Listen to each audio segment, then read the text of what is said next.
It is understandable to see why some people are hesitant to start using Bitcoin, because it is a completely new way to exchange goods and services. But it is also important to remember that hesitation towards new technological advances is nothing new. When home use of the internet became more widespread in the early to mid 1990s, everyone from the average American to supposed expert economist had their reasons for shunning the internet as just nothing more than a passing fad. Though I would never seek out Paul Krugman for economic expertise, many unfortunately do.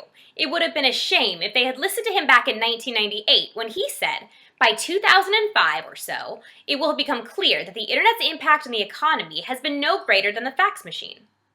Well, I don't know about you, but I can probably count the times that I've used a fax machine on one hand. However, I use the internet every single day of my life, as do most people around the world. There was also this article published in Newsweek in the 1990s by Clifford Stull, who wrote, "The truth is, no online database will replace your daily newspaper. No CD-ROM will take the place of a competent teacher, and no computer network will change the way that the government works." All of his claims have, of course, been proven untrue over time, as the internet has proven itself to be the single greatest invention of all time.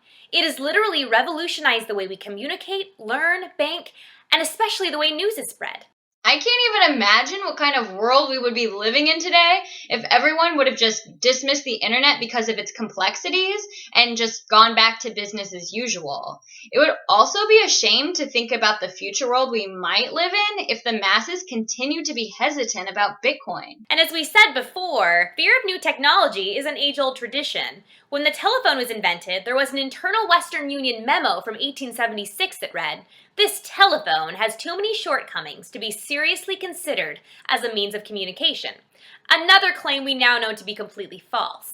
The truth is, no one can predict what will happen with Bitcoin, but we also cannot predict what would happen without it.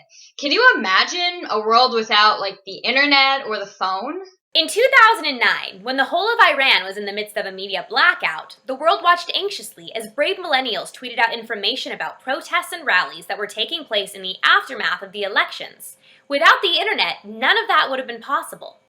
And during the Cyprus financial crisis, there was a government-imposed limit on the amount of funds citizens could withdraw from their own bank accounts. Cyprus residents were only allowed to get out 300 euros per day, per person, per bank. Can you imagine going to the ATM and being met by armed guards to make sure that you're only withdrawing so much money from your own account? Even worse, the government was actually stealing money out of the accounts of Cyprus citizens. Now imagine a world with Bitcoin, where no one can put a hold on your account, limit the amount of funds you can withdraw, or arbitrarily steal your money. Michael Turpin, who was at the forefront of the internet wave in the early 90s, recently said of Bitcoin, "This can be bigger than the internet."